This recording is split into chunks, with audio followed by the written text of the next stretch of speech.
Oi, pessoal, boa noite. Tudo bem com vocês? Estamos ao vivo com mais um Aitá Convida. Hoje a gente vai conversar com o Alexandre Bossi, da SOS Pantanal. Ele é presidente da SOS Pantanal. E a gente vai falar sobre os incêndios no Pantanal, sobre as queimadas que estão acontecendo lá. Então é um assunto muito recente. Tenho certeza que todo mundo tem muita dúvida, quer saber muita coisa. Vai ser um papo muito bacana com o Alexandre, com a Lê. E vocês podem ir deixando perguntas aí pra gente. Vamos esperar a galera entrar. Tô de cabelo novo, cortado pela mami durante a quarentena. Permaneçam em casa, arrisquem os cortes. Vamos chegando, galera. Vamos dar mais um tempinho pro pessoal entrar. E aí a gente vai convidar o Alexandre pra gente conversar sobre esse assunto tão triste, né? Eu já vou chamando ele aqui, que ele já tá pedindo a solicitação. Oi, Bruno. Só pra vir assistir a live, gente.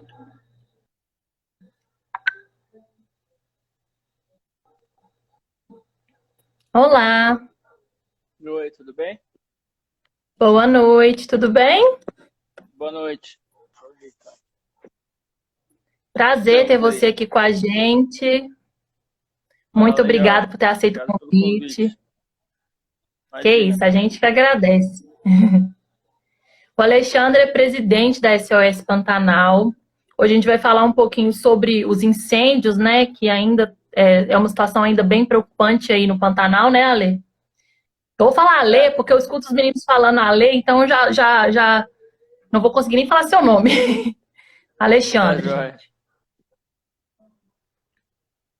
Ainda é uma situação que está bem preocupante e está bem em alta, e acho importante a gente conversar sobre isso, mostrar a mesma realidade, para a galera conhecer a realidade, para a gente tentar fazer alguma coisa em relação a isso para o futuro, né? Porque é uma situação bem preocupante.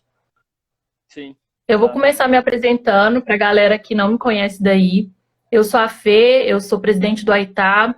O AITá é uma instituição que trabalha em Belo Horizonte, o Instituto de Pesquisa e Conservação, que é voltado principalmente para os animais silvestres vítimas de tráfico.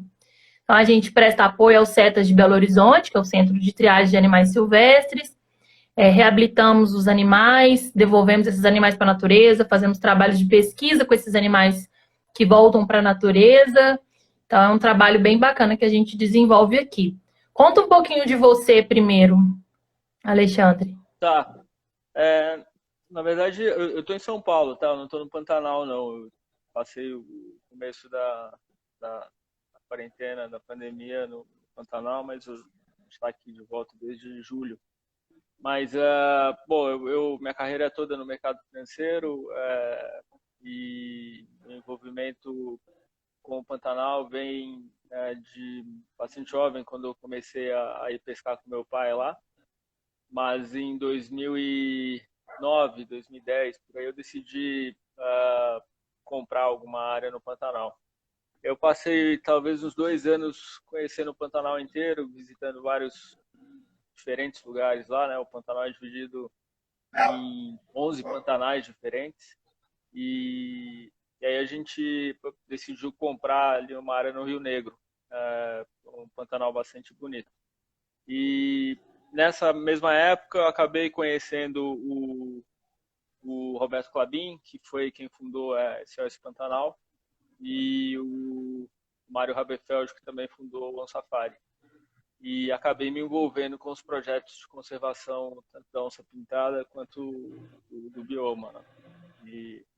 Mas enfim, essa é a minha história com o Pantanal, e a carreira é basicamente mercado financeiro e em São Paulo, né? E o que é a SOS Pantanal? Joia, o SOS Pantanal ela foi fundada há 11 anos, esse ano, está completando. O Roberto Clabin, quem fundou a SOS Mata Atlântica na década de 80, teve a iniciativa de fazer. Ele tem uma fazenda famosa lá no Pantanal, que é a Caimã, né? a Refúgio Ecológico Caimã, e tem um programa de ecoturismo bastante antigo, mas enfim, ele decidiu fundar a SOS Pantanal com a ideia de trazer luz à conservação do Pantanal, né?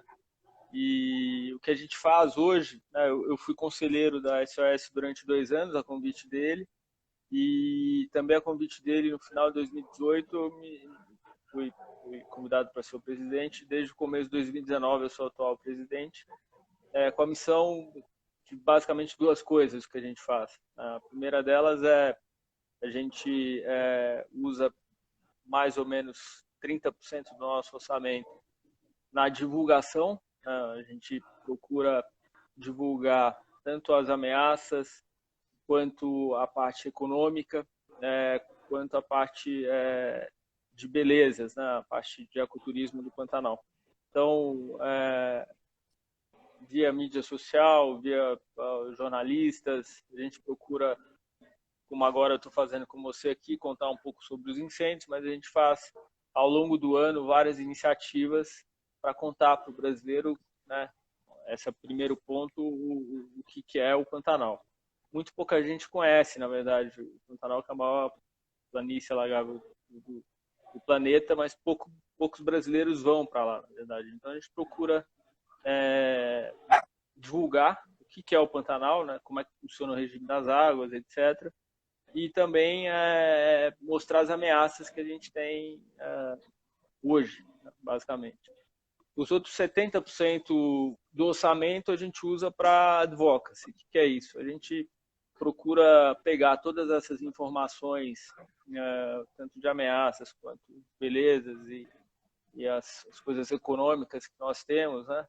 E sentar com os governantes, sejam os prefeitos envolvidos, os 2 governadores dos 2 estados, Mato Grosso do Sul e Mato Grosso, quanto o governo federal, e contar para eles numa agenda o que a gente pode melhorar, tanto do ponto de vista de conservação e também do ponto de vista econômico, né? Eu acho que é importante a gente falar também sobre a economia pantaneira, né? Como que isso Claro. interage com a parte de meio ambiente, né? Como é harmônico, até hoje tem sido harmônico essa convivência. Mas basicamente isso é o que o Instituto faz. É muito importante isso que você falou de trabalhar com a economia e com a população local, né? Porque muitas vezes o Sim, pessoal pensa que a conservação é só focada ali na natureza em si, tirando os homens da jogada, né? Tirando o sim, ser humano da jogada. Só que não é assim que funciona. Nós fazemos parte, ele já tem uma população estabelecida ali no Pantanal há muito tempo. Então, o trabalho que vocês fazem é tentar estruturar para que essas duas questões estejam trabalhando juntas, né? Tanto a questão sim, ambiental quanto a econômica e a população que mora, que já tem a moradia ali. sim, sim. É muito importante que as pessoas saibam que o Pantanal é um bioma ainda bastante preservado, né? Diferente da Mata Atlântica, por exemplo, onde mais de 90% do bioma foi humanizado, foi destruído. O Pantanal, mais de 80% ainda está preservado. Isso é um problema, isso é uma ameaça, eu acho, porque as pessoas podem achar que, bom, agora é a vez do Pantanal ser desmatado, mas e isso a gente tem um pouco de receio dos novos pantaneiros, das pessoas que estão indo ao Pantanal agora comprar terra e de repente vir com uma mentalidade do cerrado para desbravar o Pantanal. Isso é uma ameaça que a gente tem hoje. Mas é muito importante dizer que ele é preservado pelos pantaneiros, né? Nos últimos 250 anos a gente tem atividade econômica no Pantanal. O Pantanal ele não possui quase que nenhuma unidade federal de conservação. A gente tem o Parque Nacional do Pantanal, que é no sul do Mato Grosso, né? No Mato Grosso de cima, não, no Mato Grosso do Sul. E é uma unidade federal relativamente pequena, perto do bioma. É a única reserva que a gente tem federal. A gente tem algumas estaduais, mas se você pegar isso em relação ao tamanho do bioma, ele é pouco conservado do ponto de vista público. Então ele é conservado por conta das fazendas, na verdade. conta dos pantaneiros, que conservaram esse bioma até hoje. A pecuária extensiva no Pantanal, ela conservou o bioma. Obviamente que os regimes de água até hoje, por exemplo, em 2011 a gente teve uma cheia bastante forte, isso acaba espantando um pouco qualquer atividade econômica que vá afrontar o bioma, mas a gente não pode tirar o mérito do pantaneiro ao longo desses anos que conservou o Pantanal. E a nossa ideia é mostrar isso para as pessoas, dizer que o pantaneiro ele deveria ser remunerado por esse trabalho que ele fez ao longo dos anos. De serviço que ele presta já, né? Exatamente. Inclusive, existem ideias muito boas, eu acho que esse é o futuro, na verdade, de realocação de receitas entre produtores no Cerrado e na planície, para que a planície receba recursos por ter um hectare, uma produtividade por hectare menor que ele está conservando. Né? Então, é um mindset, é uma forma de pensar a produção de natureza versus produção agrícola que a gente vai ter que colocar na equação em algum momento. E é isso que a gente tenta fazer, né? Trazer também a parte econômica para a discussão no meio ambiente.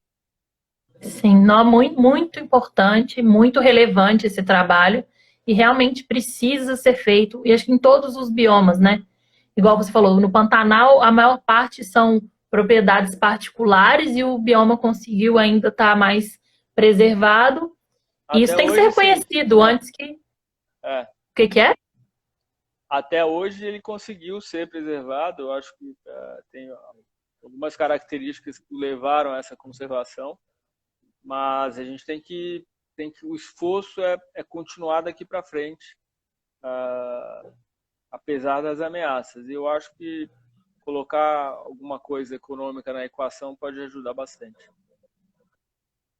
Legal. Vamos falar da situação dos incêndios lá. A gente está vendo aí, está saindo muito na mídia, né? A quantidade de incêndios e o fogo está descontrolado, assim, porque esse ano está mais seco que o normal, não é isso? Isso. A gente teve, na verdade, é o segundo ano de seca, sendo que esse ano foi bem pior do que o ano passado.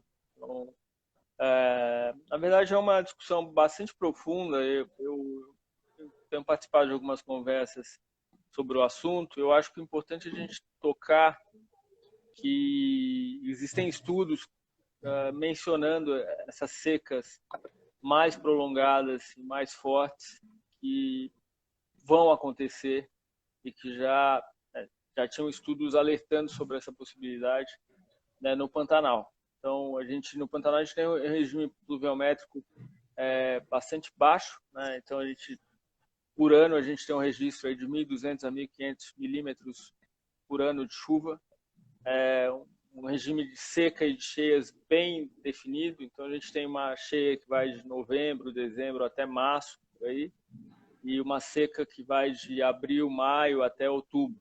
Então, e se você não tem chuvas na época da cheia, você vai ter um período de seca muito prolongado e muito forte. Então, é isso que tem acontecido nos últimos 2 anos, basicamente. Sendo que esse ano foi muito grave. Agora, os estudos diziam já, o que poderia vir a acontecer, é que a gente, ao longo do tempo, agora a gente vai começar a testar a faixa inferior, né, o limite da faixa inferior de chuvas ao longo do ano. Então, 1.200, 1.500, vai baixar para 1.100, 1.000, e lembrando que na Caatinga você tem 800 milímetros por ano. Se isso acontecer, e porque, né, primeiro, se isso acontecer, a gente vai ter, de fato, a possível desertificação em algumas áreas do Pantanal, onde o solo é muito pobre. Você anda no Pantanal, você vê que é basicamente areia o que tem no solo. Se não vier chuva, de fato, a gente vai ter problema de desertificação. Uhum. Além disso, o que pode estar causando isso?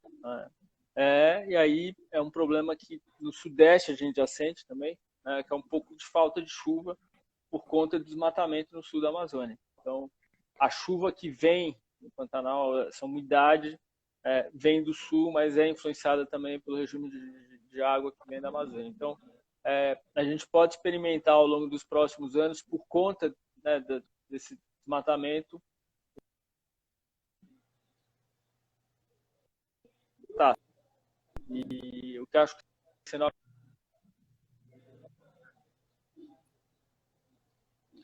Peraí, Alexandre, deu uma travada. Tá. Ele caiu, então deve ter dado um pau lá. Gente, o Instagram tá dando essas gracinhas agora, né? Vamos esperar ele voltar aqui. Enquanto isso, vocês podem ir fazendo perguntas aí. O que que vocês estão querendo saber?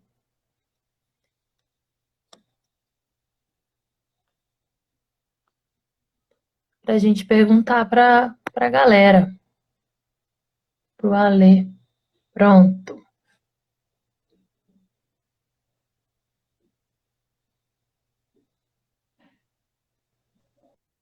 Oi, tudo bem? Oi. Acho que caiu aqui. Desculpa. Voltou. Caiu. Você estava O que eu falando tava... do desmatamento na Amazônia. Na verdade, o regime de águas pode estar mudando por conta disso, e eu acho que a gente vai ter que, né, nos prepararmos nos próximos anos para um período de secas mais profundas, se esses estudos estiverem corretos. Então, é o segundo ano, sendo que esse ano foi muito seco, os rios não saíram da calha, né? Não transbordaram. Então, a planície ela ficou muito seca, muito material orgânico, muito quente, muito calor, e aí a gente teve esse desastre que está acontecendo lá.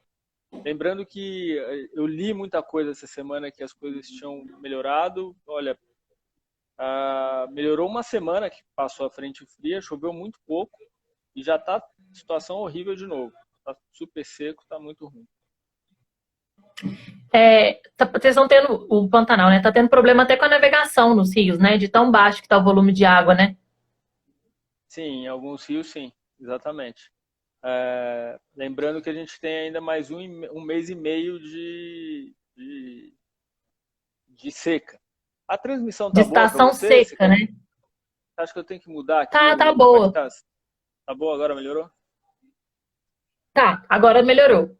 Dá um delay mesmo na hora de falar, mas tá ok agora. Tá bom.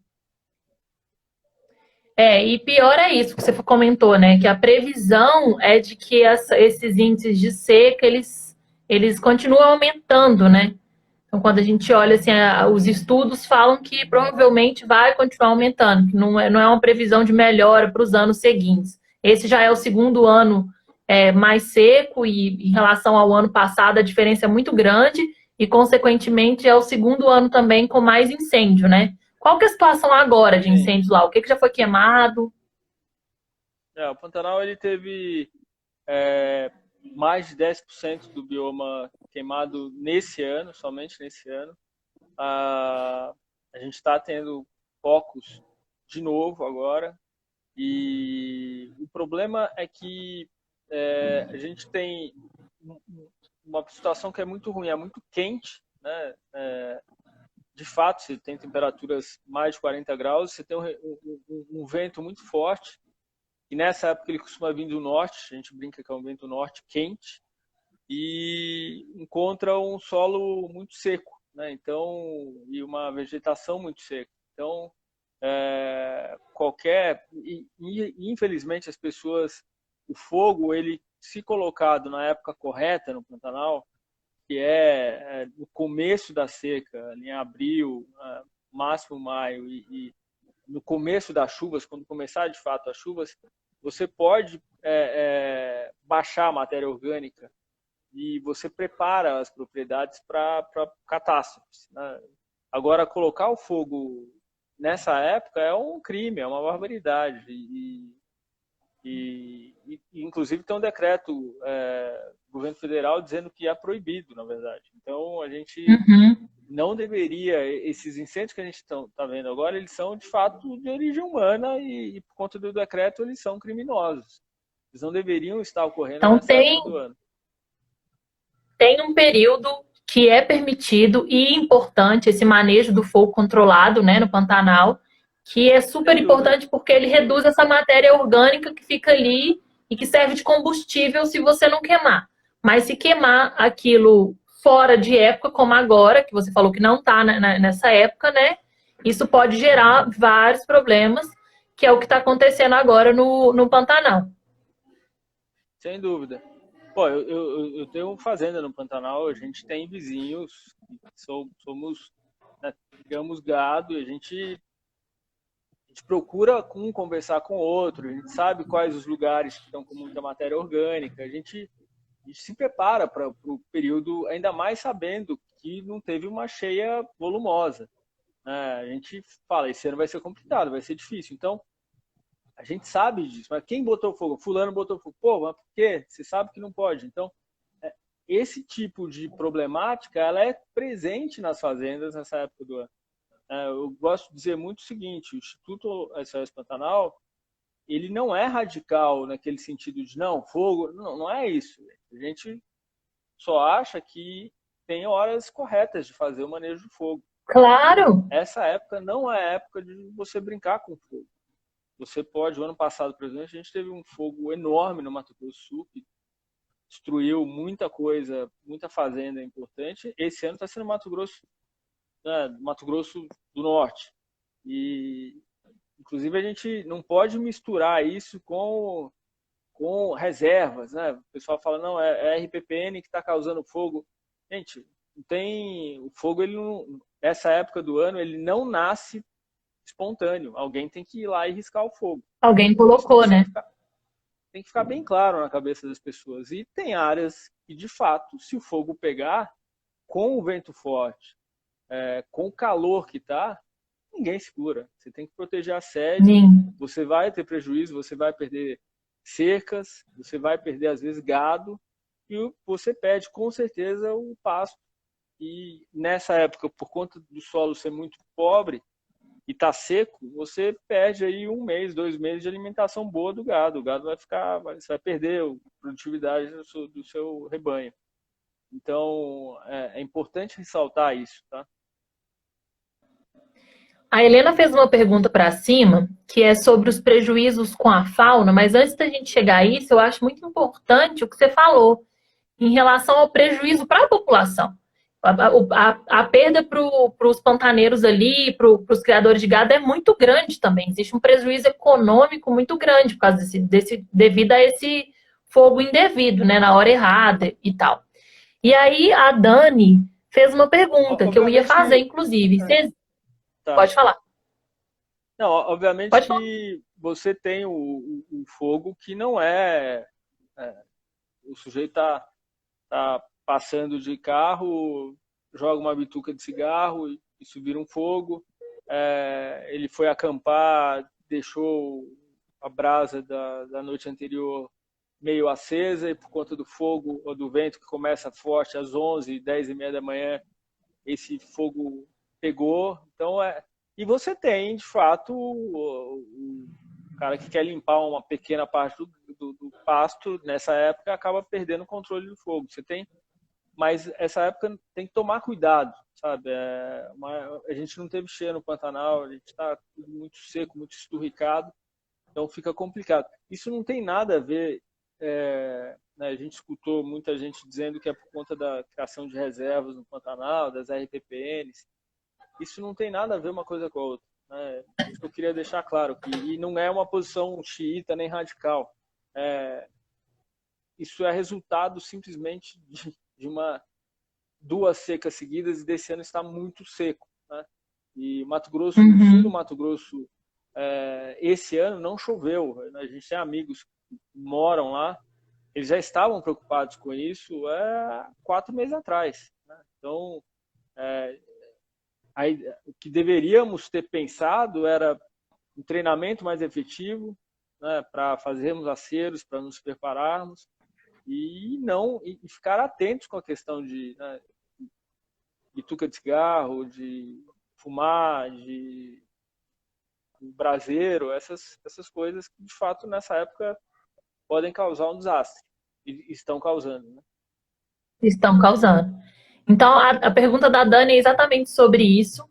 Existe uma conscientização da população do Pantanal sobre esse manejo do fogo? Existe um trabalho de educação ambiental com a população que seja efetivo, que seja perene no Pantanal? Eu acho que o pantaneiro, pelo menos os que eu conheço, com alguns amigos né, fazendeiros que moram nas fazendas, eles têm uma consciência muito grande do acero que tem que ser feito. Um ano como esse, como a dificuldade, e eles têm muito medo, muito receio do fogo, porque eles já passaram por isso em outros anos. Então, a conscientização do pantaneiro antigo, do pantaneiro médio, né, que vive ali há muito tempo, ele respeita muito o fogo nesse sentido. Mas a gente tem as pessoas que estão ali passando. Essa época do ano é uma época que muita gente fora vai visitar o Pantanal. Os acessos do Pantanal estão muito secos, não estão muito fáceis de você entrar. As estradas estão muito mais transitáveis do que na época da cheia. Quando você tem uma seca tão seca quanto essa, as pessoas vão andar de carro e acabam trazendo esses perigos que a gente está vendo, né? Então, a conscientização pré-fogo, eu acho que ela existe no Pantanal. Agora, o que a gente tem que fazer, a gente conversou umas semanas atrás com o pessoal do Preve Fogo, talvez como a gente faz a prevenção antes, né, de aceros, de alguns treinamentos, talvez a turma não saiba, e do pós. Começou o fogo, como é que a turma age antes do bombeiro chegar. Porque, inclusive, esse ano a gente tem uma situação muito pior do que os anos anteriores, que é a pandemia. A pandemia ela tirou da atuação do Preve Fogo mais de 50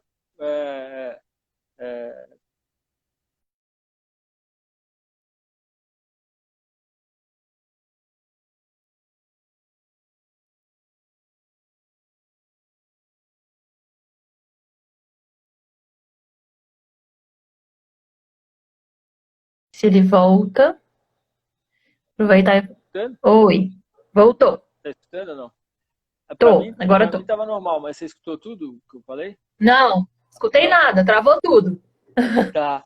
É que na parte Tá, você estava falando que tirou mais de 50 pessoas do combate.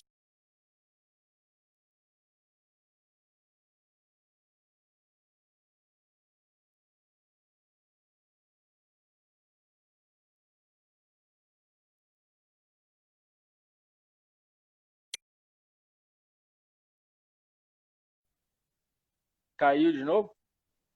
Caiu, mas acho que agora caiu foi todo mundo, porque eu fiquei travada também.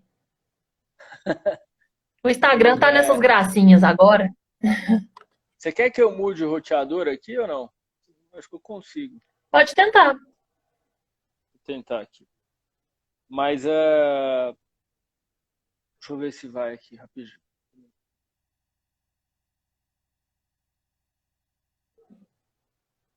Enquanto isso, eu vou procurando as perguntas aqui.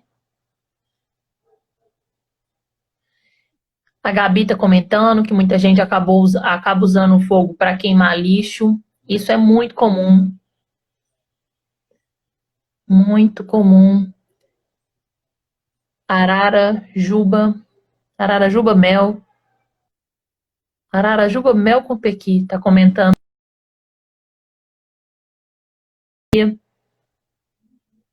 Caiu tudo agora, gente. Vocês conseguem me ouvir ainda?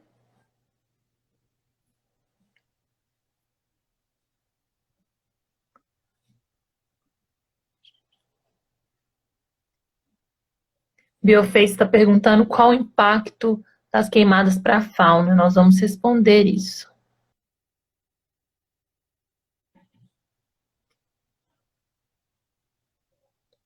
Concordo, Rita, que a educação ambiental tem que estar no currículo escolar. Voltamos. Pronto, eu acho que agora vai ficar. Eu troquei o Wi-Fi aqui. Agora vai dar, então. Mas então eu acho que a gente vai ter que. Vai ter uma mistura aí de pré-fogo e pós-fogo que a gente vai ter que fazer um treinamento aí porque a situação que a gente tem lá esse ano da Covid, que eu estava dizendo para você antes, é que a gente tem entre 50 e 60, acho que não me engano, são 60 combatentes de fogo que são indígenas. E eles, esse ano, eles não podem participar por conta da Covid. Eles não podem sair da aldeia. Então, por conta disso, a gente perdeu aí brigadistas, né, que estariam nas equipes combatendo fogo e não estão saindo das aldeias esse ano por conta do Covid. Então, além de pegar a pior seca dos últimos 40 anos, que é desde que começou a série, na verdade, então a pior seca da história, possivelmente depois de uma seca muito, muito feia no ano passado, a gente teve a Covid e tirou de operação esses brigadistas indígenas que poderiam estar ajudando no combate ao fogo. Além disso, o combate em si no Pantanal ele é muito complicado, né? Por questão do acesso, não é um combate já fácil Sim, por si só, né? sim, exatamente. É bem complicado. E as áreas são muito grandes, então você às vezes tá pegando fogo, aonde é? Como é que chega lá? E não é fácil, não é fácil. Imagino. Vocês estão com uma cooperação técnica nova de monitoramento do fogo, que é com um laboratório lá da Federal do Rio de Janeiro, o LASA, né? Isso. Que é diferente agora. Qual que é a diferença desse tipo de monitoramento que vocês vão ter agora do que é normal? Do que acontece já lá através do prévio fogo? Na verdade, foi uma grata surpresa. Uma amiga nossa, uma repórter, nos apresentou a turma lá. De fato, o trabalho que eles começaram a fazer no Cerrado, eu acho que o pessoal tem que saber que esse trabalho está sendo feito, é um trabalho muito sério, os dados são muito, muito bons, né? O ano passado, começou ano passado, eles viram o que estava acontecendo no Pantanal. Nessa época também eles começaram a fazer notas técnicas sobre o que estava acontecendo no Pantanal ano passado e decidiram fazer esse ano de novo.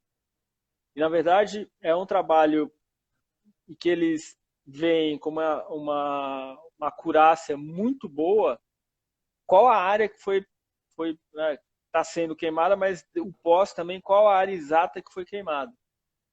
Você pode perguntar para um fazendeiro, como é que você pergunta? Você pode ver as áreas depois, mas você não vai ter aquela acurácia que é o que o pesquisador faz, de olhar depois e falar, olha, aqui queimou tanto, e ir somando dentro do bioma quanto que foi queimado.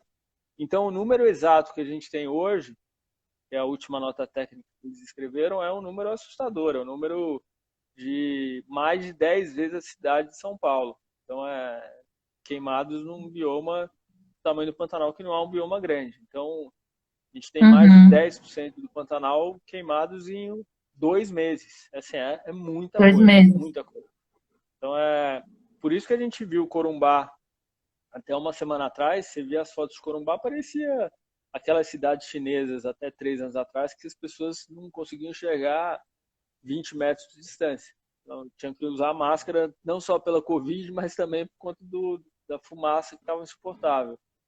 Então, o que eles fazem é isso, né? E a parceria que nós estabelecemos para divulgar isso, para as pessoas saberem que existe esse trabalho sendo feito, está sendo feito pelo UFRJ, e mais do que isso, a gente ter um histórico de estudo ao longo dos próximos anos, né? Se a gente tiver essa ideia de que essas secas elas serão de fato mais ao longo do tempo mais fortes ou mais extensas, é bom que a gente tenha um histórico científico de qual é o impacto disso em incêndio no Pantanal. Exatamente. Esse monitoramento ele é feito por satélite, né, Ale? E então, além de pegar os focos de incêndio, esses satélites são capazes de calcular essas áreas todas já queimadas de uma maneira rápida, porque o monitoramento disso tem que ser feito por imagens aéreas, então é custoso, né, e demorado, não consegue fazer isso tão rápido. E isso é muito bom para tomada de decisões, para para prevenções futuras, igual você falou. E aí, através da SOS, vocês vão passar essas informações atualizadas toda semana, né? Do fogo, para a população, divulgar isso, né? Sim. Isso vai ser E muito, muito divulgar bacana. e divulgar o trabalho deles. Eu acho que o trabalho deles tem que ser Uhum, divulgado via imprensa ou via mídias sociais e para a turma acompanhar também. É um trabalho muito legal. exatamente. O pessoal está comentando aqui, a gente falou já do prejuízo econômico, que sem dúvidas é enorme em termos de produção, né, de gado, por exemplo, mas também tem o prejuízo econômico por parte do turismo, que também é muito afetado. A gente esse ano tá normal já tudo, porque estamos em quarentena, né? Então o turismo, de maneira geral, já está afetado, mas ano passado também afetou o turismo, já as queimadas, né? Sim, não só ano passado, esse ano também. Então a gente vê áreas que são usadas por pousadas, elas sendo evacuadas e sendo queimadas, na verdade. Então o ano já está sendo atípico e aí você tem áreas que até estavam timidamente voltando a operar, no ponto, né, turisticamente, e não puderam operar semana retrasada e semana passada por conta do fogo. Isso aconteceu. Então, gente, a gente preocupa muito essa questão econômica, não só da perda efetiva do incêndio, mas também porque você tem um aspecto aí. Eu lembro ano passado, na Caimã, o fogo foi muito forte de turistas cancelando. O cara ia chegar uma semana depois que o fogo acabou. Ele cancela, ele fala, bom, será que eu vou? Será que eu não vou? Claro. Chegar lá vai estar tudo esturricado, por que eu vou? Então acontece isso também, tem um prejuízo aí no pós, né? Não só imediato da perda do material, do gado, do pasto, mas a expectativa do turista que vai chegar, marcou a viagem e vai falar, bom, chegar lá e vai estar tudo queimado. E por ser um bioma completamente único, né, com suas características todas únicas também, a fauna que tem ali, ela é bem peculiar, bem diferente, muito bicho que tem ali tem só ali, e essa fauna toda sofre muito com isso também, além das pessoas, né, além da flora também. E o pessoal tá aqui perguntando, eu nunca tinha usado isso. Aparece aí para vocês verem a perguntinha? Qual o Apareceu para impacto mim, das queimadas para a fauna? Apareceu? apareceu. Biofez está perguntando qual o impacto das queimadas para a fauna, quais animais são mais impactados. E a Helena já tinha feito essa pergunta também, se já tem um relatório com esses impactos, se isso é feito constantemente durante as queimadas, se tem afugentamento de fauna acontecendo em conjunto. É um trabalho que não tem algo, a gente procurou no passado, na Caimã, inclusive, contar os animais. Isso depende muito, varia muito, mas sem dúvida não tem, tá? Então não tem algo estruturado sobre isso, mas o que sem dúvida nenhuma, se você pegar as classes aí de animais, insetos são, sofrem muitos ninhos de passarinho, muito, e o que a gente viu, as imagens, foi muito réptil, né? Muito jacaré, muito iguana e muito anfíbio, né? Principalmente nessa fase do ano que as lagoas elas estão muito baixas, elas secarem e vê um fogo por cima, acaba com tudo que está ali, né? E o que a gente teve ainda esse ano, porque muita gente fala, bom, tudo bem, mas a onça foge, é, os animais que podem correr, correm, as araras voam e depois voltam. Não é bem assim. Esse ano a gente viu um exemplo de uma onça que foi queimada, né? Teve as 4 patas queimadas, foi encontrada dentro de um galpão cercado pelo fogo. Essa onça Aham. está perto de Brasília sendo cuidada, né? Foi deslocada para Cuiabá e depois para Brasília. A gente teve o exemplo de algumas antas que também foram encontradas queimadas, macacos queimados. Então, tá muito tamanduá, o tamanduá não consegue enxergar direito também. Então, tem um sofrimento ali que você vê que de animais grandes. teoricamente poderiam fugir, acabam não fugindo porque o fogo de fato foi muito forte. E mesmo os que voam, né? Você pega o exemplo da Neva Guedes, do Arara Azul, que ela fala é muito interessante. Às vezes você não tem nem perda muito grande dos animais que eles voam, né? Eles voltam depois, mas eles encontram uma região totalmente queimada, sem alimento, às vezes sem água. Então,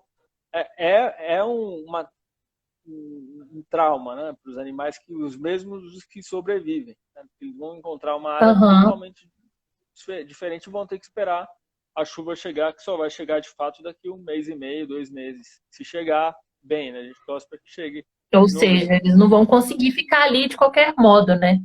Então, É mais a difícil. ecologia daquele bicho ali vai modificar. Muda totalmente.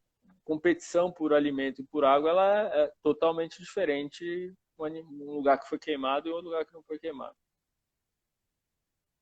E a gente tem a natureza ela é muito resiliente, né? Então a gente vê as imagens de recuperação, assim, dos pastos ficando verdinhos, assim, principalmente depois do ano passado, que eu comecei a acompanhar mais, é relativamente rápido.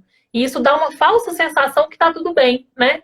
Que assim, o Isso, fogo passou, rapidinho a exatamente. natureza vai se recuperar, vai se restaurar e que tudo vai voltar ao normal.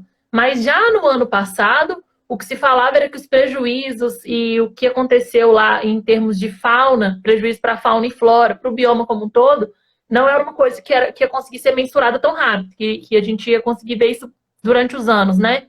Imagina isso acontecendo ano após ano, e tem até alguns estudos que falam que o Pantanal que a gente conhece, ele pode não existir do jeito que é daqui a alguns anos, o que é muito preocupante, né?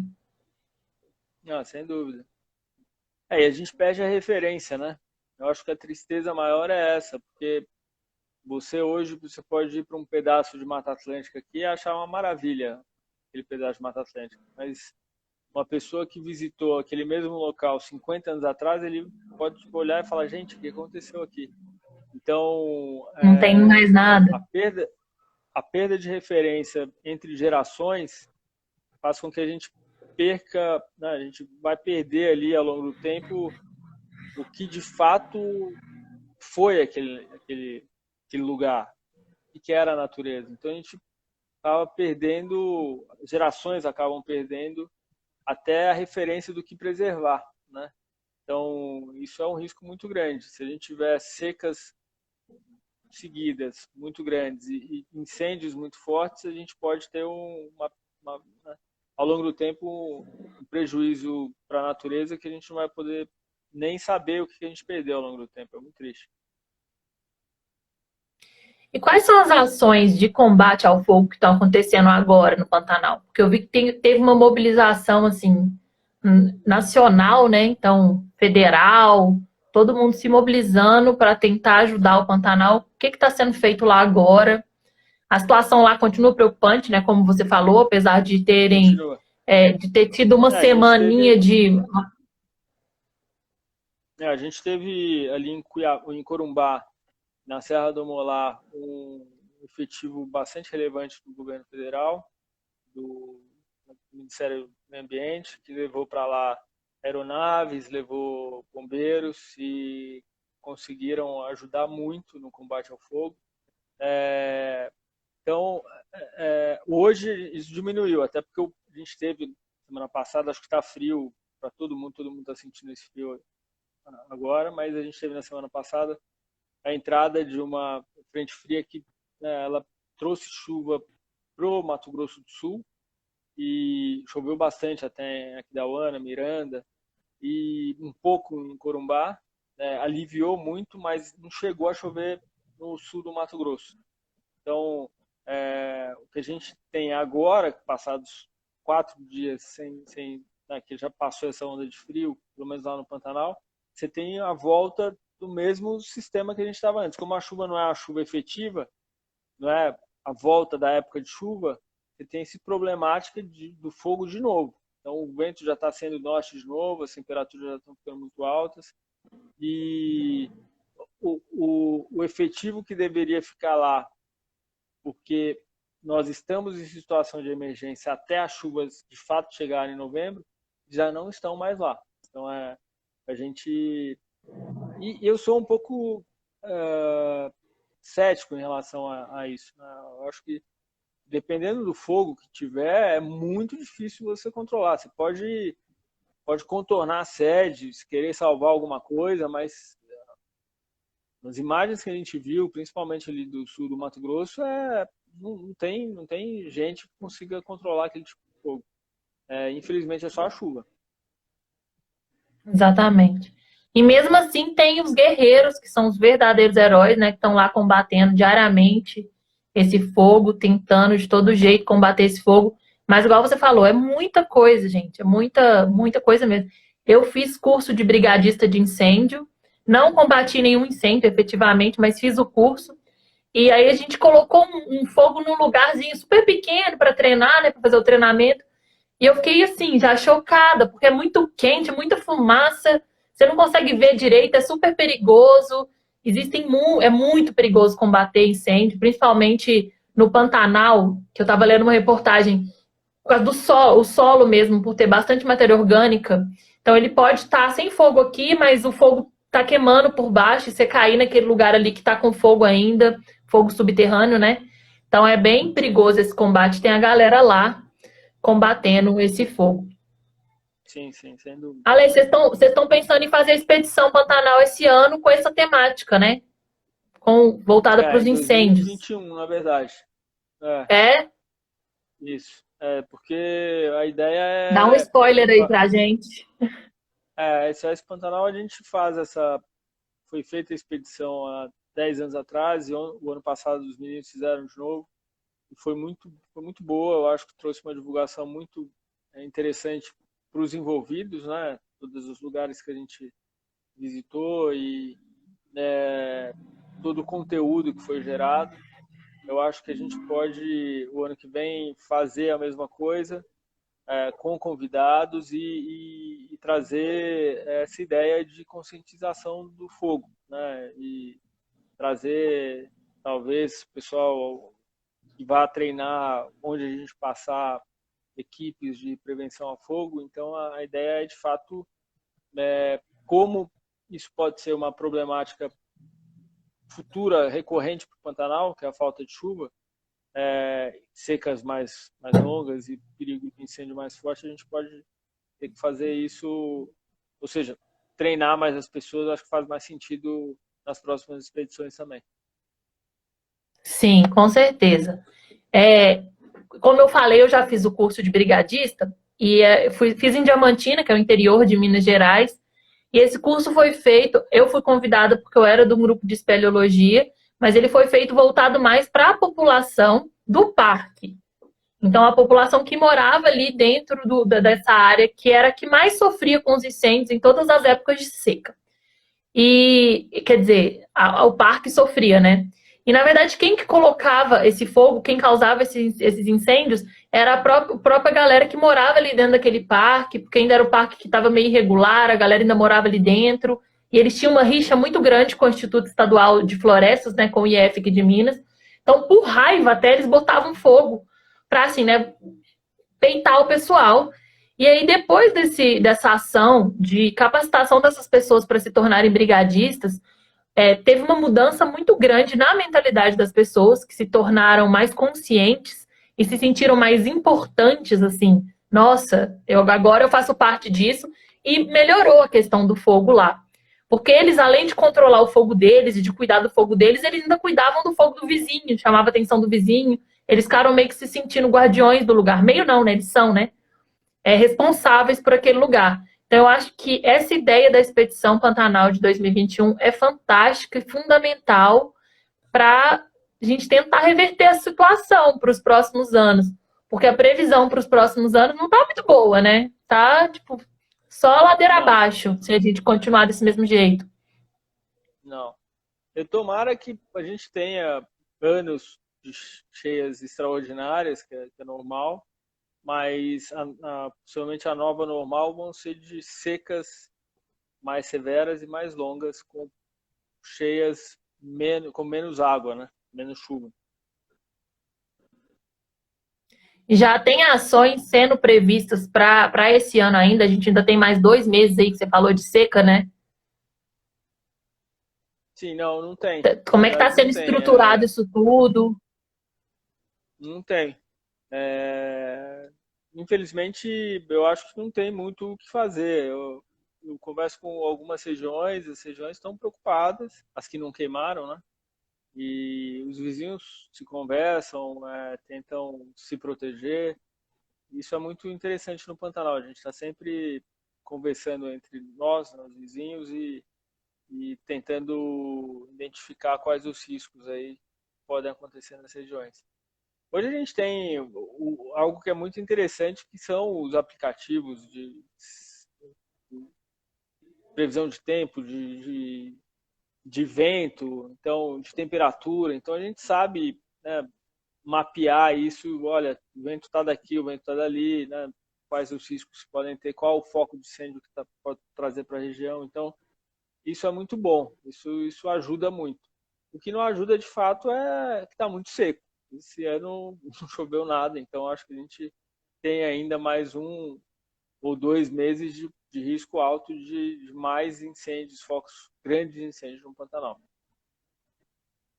Esses aplicativos, igual você falou, eles ajudam porque eles dão para a gente uma previsão do que vai acontecer, mas tem que ser aliados à consciência ambiental, né? Porque, igual você falou, não tem uma solução do tipo, a gente sabe que está muito propício à chuva, então vamos tomar essa alternativa que pode resolver. Na verdade, é prevenir mesmo, não tem o que fazer antes para evitar o fogo de como todo, né? Então tem que ser aliado É, sempre à conscientização da população, dos visitantes. exatamente, é isso, exatamente. Cara, é muito complicado mesmo. Porque é muito fogo, muita gente, muito lugar. O controle deve ser super difícil por ser tudo muito grande. Ale, já tem gente perguntando aqui se a expedição é aberta. Quem dera, Então, gente. a gente vai ter convidados, mas a ideia por enquanto não. Vamos ver. Acho que a gente pode evoluir para em algum ano para algo nesse sentido, os convidados da SOS, mas a ideia da expedição é mostrar o Pantanal do Brasil, né? Então é viajar pelos rios, pelo Pantanal, mostrando a cultura pantaneira, as belezas, etc. Né? Com alguns convidados, sim.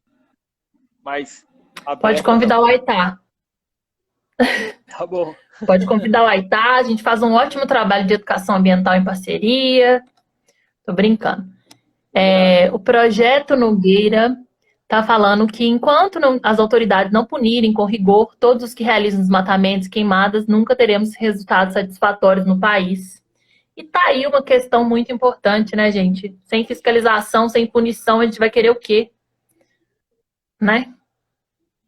É, a gente está passando por um período um pouco complicado nesse sentido. Mas sim, eu acho que a impunidade é muito ruim para todas as áreas do, de um país, de uma sociedade, né? Sem dúvida.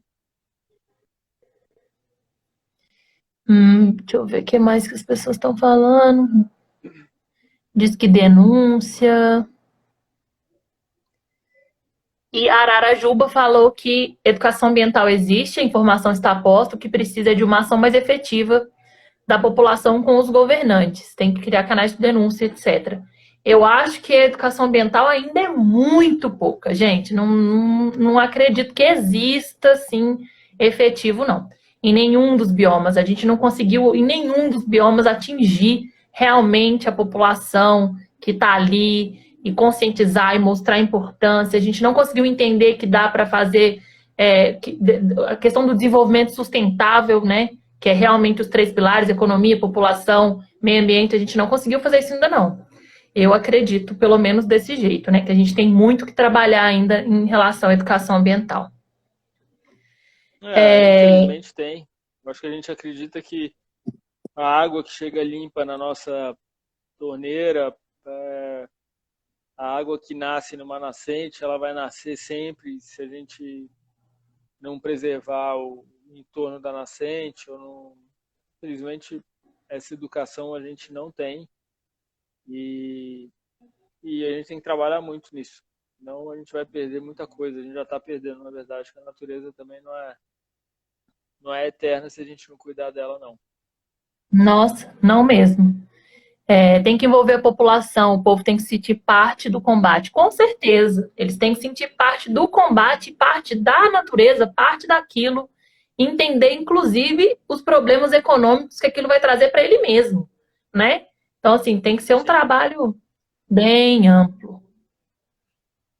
Gente, alguém quer colocar mais alguma coisa aí? Nosso tempinho tá acabando. A Lei, se você quiser falar alguma coisa. Não, eu queria só dizer que o Instituto SOS Pantanal, ele, né, não é um instituto radical do ponto de vista xiita do meio ambiente. A gente procura ser bem conciliador, se é essa palavra eu posso colocar, até porque no nosso conselho a gente tem produtores rurais, a gente tem fazendeiros, então a gente procura ter um discurso e ter um approach, ter uma estratégia muito menos vista por outros como algo radical. Então, essa que é a ideia. A gente quer o bem do Pantanal, não só da parte do meio ambiente, da conservação, mas também da produção aliada à conservação. Então, o que a gente acha, de fato, né, é que o Pantanal ele deve ser mais conhecido pelo brasileiro comum, mas mais do que isso, a gente tem que trazer a ótica sobre a cultura pantaneira e sobre a produção pantaneira, que ela deve ser remunerada de uma forma diferente, né? Porque o pantaneiro está conservando o bioma de uma forma diferente do que o cara que está no Cerrado, o cara que está na Mata Atlântica e até o que está na Amazônia hoje, no sul da Amazônia ali. E, de fato, é outra mentalidade, a turma está destruindo de uma forma que o pantaneiro, por enquanto, não está, graças a Deus. Isso é bom, pelo menos uma boa notícia no meio do caos, né? Vamos valorizar isso, eu acho que é importante sim a gente valorizar. E só o último comentário aqui que eu achei super importante, que a nossa educação também, ela tem que vir, a educação ambiental também tem que vir na hora da gente votar, né? A gente tem que saber votar em Sem dúvida. governantes que realmente se preocupam com essas questões ambientais.